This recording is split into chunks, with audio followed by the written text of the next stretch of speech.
What's going on, everybody, and welcome back to the Tailgate. I am your host, Michael Quattramani, and I am very happy to have you here.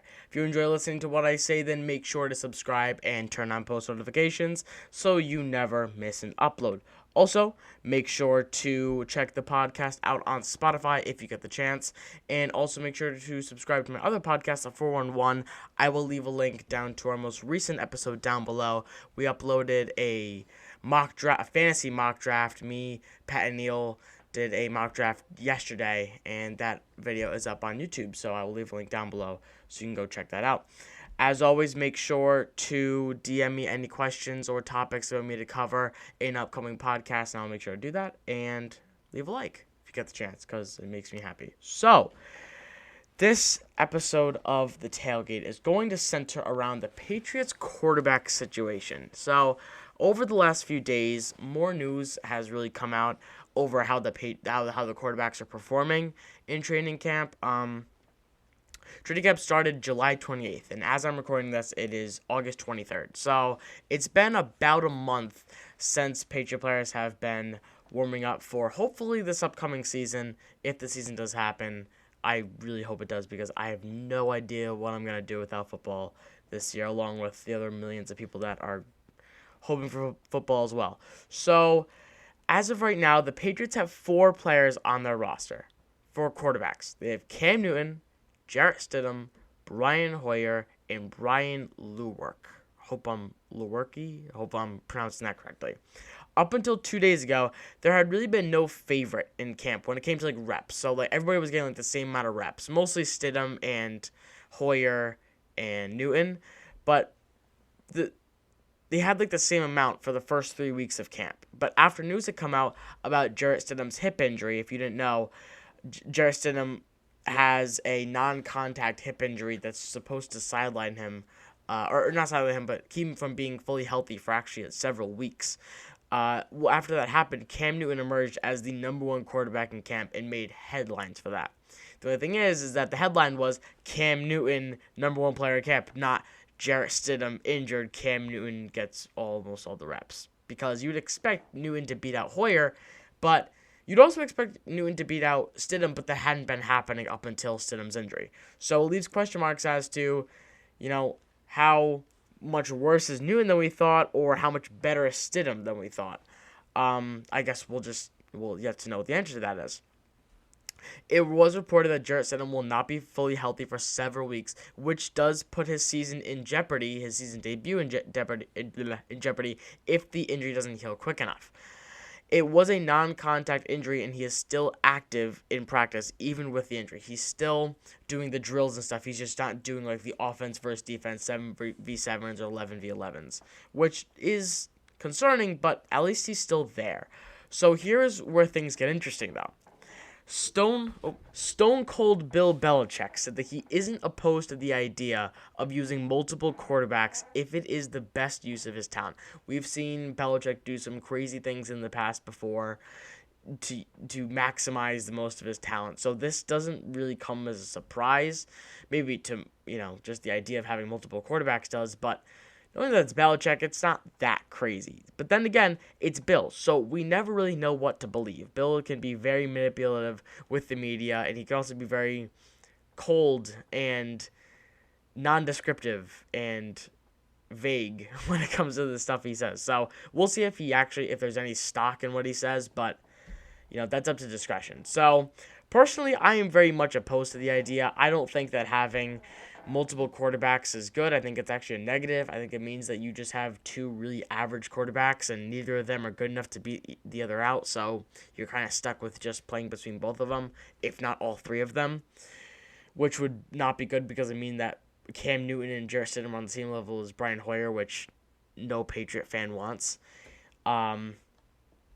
Because not only does this restrict any quarterback from getting into a groove, but it does hurt the receivers dramatically. I mean, think about it. We have seen many wide receivers and quarterbacks struggle early on in seasons when they're on a new team because they aren't used to the timing, or they just haven't had enough time to build experience. I mean, I'm expecting DeAndre Hopkins to regress this year, just based off the fact that he has a new quarterback throwing to him. Not only a new quarterback, but Kyler Murray, who is, much smaller. So it's a new angle that he's receiving catches from, and he's a mobile quarterback. So right then and there, he's probably not going to be as accurate, especially because Deshaun Watson's a very accurate quarterback. So there's already going to be a drop off. New offense, new guys he's surrounded by, new timings, offensive linemen can even affect it. So I think there are a lot of variables that are going in place to cause DeAndre Hopkins to also regress. And I think that if Edelman not only has to get used to a new quarterback, but 3 new quarterbacks, because Edelman's going to be their top guy, then that's really concerning. I just don't know the chance of it working out. Also, we knew that it was going to be hard to get used to an entirely different offense than Brady used to run. But imagine 3 different offenses, because I can tell you right now that Cam Newton is not going to run the same offense as Jarrett Stidham. One's a pocket passer, and one is a guy that can run. Jarrett Stidham can run. They're two, not totally different, because I'm going to get into it later in the podcast, but they're 2 different guys. It's very unclear as to what Belichick means. Are the quarterbacks, when he sits there, going to run, a substitution type thing? Does this mean that it's going to switch off monthly or weekly, every possession, every other play? Who knows what is really on the table or at stake for the Patriot players? There's a lot of things that are, a lot of possibilities, is basically what I'm trying to say. Because teams have made multiple quarterbacks work in the last few years. Like the Ravens did it in 2018 using Lamar as a gadget player, and they would set Joe Flacco out wide to confuse defenses. And we know the Saints in New Orleans, they use Taysom Hill very frequently as a gadget player. But I just don't think the Patriots offense is built to do that. And we've also seen in history how multiple quarterbacks doesn't work. And I think that we're going to see this year having Derek Carr and Marcus Mariota is not going to favor the Raiders, because I think that having 2 quarterbacks is not. I'd rather have 1 really good quarterback than 2 okay quarterbacks. And I think that's what the Raiders have. I don't think that Derek Carr is anything too flashy. And I think Marcus Mariota had his job beat out by a guy who hadn't played in a while and was injury plagued. And didn't really have. No, Tannehill did have a really good season, but Mariota should not have had the job taken away from him in the first place. So let's just assume that the Patriots decide that they want to roll with 1 quarterback. They don't want to go with the 3 quarterback thing, because, in my opinion, I think it's a long shot. I don't think it's a big possibility of having 3 quarterbacks. It just doesn't seem practical. I think that just between having 3 different offenses you're going to run, especially because of no OTAs and no preseason, you're not going to be able to see what these players have. And the Patriots always treat the beginning of the regular season like an extended preseason, basically. But you can't do that this year, because you can't afford to lose games this year. You don't have the security blanket on the best quarterback of all time to lean on. You're raw. You have a bunch of players that, you're not the favorites to win the Super Bowl this year. You are in the middle of the pack. You are just like everyone else. So you have to kind of play different from how you did last year. And I don't know if the Patriots can do that, especially with all this change that's happening. I think that adding in a 3 quarterback rotation is just too much change. Personally, I like Jarrett Stidham. I just like the idea of not knowing what he potentially has, even after all the hype surrounded by him being the Patriots quarterback, post Brady and pre-Newton. But I don't think that Bill brought in Cam just to be another camp body. I think that you brought in a former MVP. He has a really good chance of being the Patriots starter week 1 this year. There's also a huge misconception about Cam Newton, though, in that he's only a running quarterback, and the Patriots are going to have to completely change their offense to cater to Cam Newton.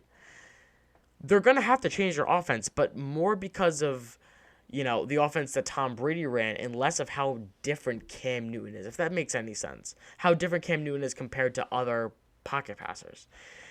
I'm not saying he is if he's outside of the pocket, the play is dead, because that's obviously not true. I'm not going to be, naive.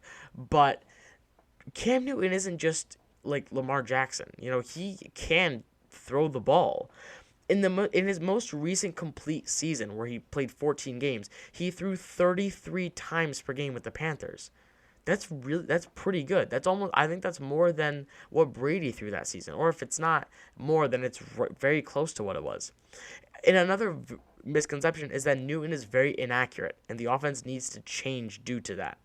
Well, in the same season that he attempted 33 passes per game, he completed 68% of his passes. That was ninth in the NFL last year, top 10. It was also ahead of Tom Brady. So I don't think that Cam Newton would go from former MVP to accepting a minimum contract to sit on a bench. So my best bet is that he will start week 1. Whether it's in a rotation or not, he's going to be your starter week 1. But just because I think that he's going to start week 1 doesn't mean I think he's going to be starter week 17 or even just all 16 games of the season, implying that he would be healthy for all 16 of those games, because I can't say that honestly. I expect Bill to keep teams on their feet and keep the Patriots on their feet, and I think that they're going to give Stidham a few snaps to see if he has what it takes to be a starting quarterback as well. Because, before Newton came here and after Brady left, I just can't sit here and say that Belichick didn't at least think of the idea of Jarrett Stidham being the starting quarterback on week 1. He had to. I know that reports came out that they have been thinking about signing Newton for a while and that had been in the works for a while, but having Stidham as your quarterback week 1 had to have, crossed your mind, and you had to have been at least a little bit confident in that, because I think that signing Cam Newton at the time that they did, and with the injuries that he's had, it's a little risky. It's not like a safe bet to think that Cam Newton's going to be 68% passer and lead this Patriots team to a playoff spot. So they had to think that they have something in Jarrett Stidham and think that they can rely on him as a fallback plan if they need to. But in all reality, though, if Cam does ball out this season, then he is going to expect a payday, because he's going to prove to people, hey, I'm 32, but I can still play football at a very high level, so sign me. And that's a huge decision that the Patriots are going to have to make, but I don't want to get too far ahead, because let's focus on the present and how we have 4 quarterbacks on the roster right now, and Cam Newton is potentially going to be our starter because of Jarrett Stidham's injury. Cam Newton seems like the week 1 starter as of now, right? I'm confident that he is the best choice. That's basically where I'm going to end it for now. I still don't know what my expectation is for Cam Newton this season. I haven't said that in this podcast. I haven't said it in the 411. I haven't really given it that. I've given it thought, but I haven't formulated a stat line or a record or really anything.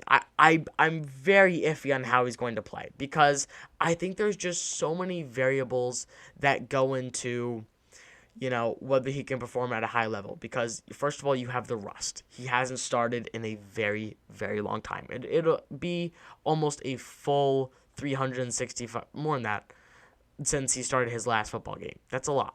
That's a lot of time away from being a starter in the NFL. And I think that you're going to see that early. I don't think that week 1 he's going to throw for 350 yards and 4 touchdowns. That's not going to happen, okay? Because there's going to be rust that's going to be there. Second, the injuries. I would be naive, along with every other Patriot fan in the entire world, to say that the injuries aren't going to affect him at least a little bit. Because along with the rust, he hasn't worked through these injuries in a full game, in a full setting where there are 300-pound men trying to tackle you.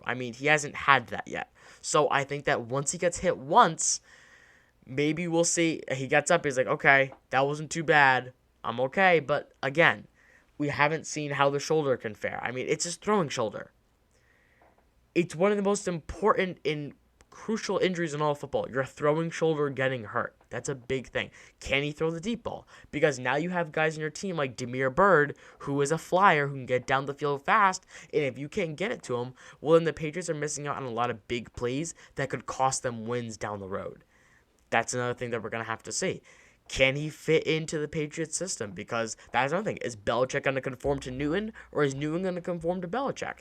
And knowing how stubborn Belichick is, I'm going to guess Newton's going to have to conform to Belichick. And I don't know if given the time that we've had and given the coronavirus and the situation that we're in and practice-wise, OTAs, training camp, preseason, that if Newton's going to have enough time to learn the entire offense and be able to, play it efficiently, not even skill-wise how good is he, but is he going to be able to efficiently filter through the playbook and call the best plays for what the Patriots need? I don't know. I mean, that's another thing that you got to think about. I mean, that's only three that I can think of off the top of my head, and I haven't even given it that much thought. So, those are just things you got to think about. And the thing is, Stidham has had now 2 years in a Patriot uniform. He knows the playbook. I think that Stidham's your best bet for safety. But if you think you can compete this year and you're like, I want to roll the dice with Newton, then as a Patriots fan who has just came off of 9 AFC Championship games and you just lost your last one last year and you're fed up with it and you want to get back to the AFC Championship, then sure, roll the dice. But we'll have to see what happens. So I think that is going to be it for this edition of the Tailgate. I hope you enjoyed watching and listening to this episode, and I hope to see you guys next time. Have a good one. I think I was born inside a cabana with diamonds and gold on top of the phantom.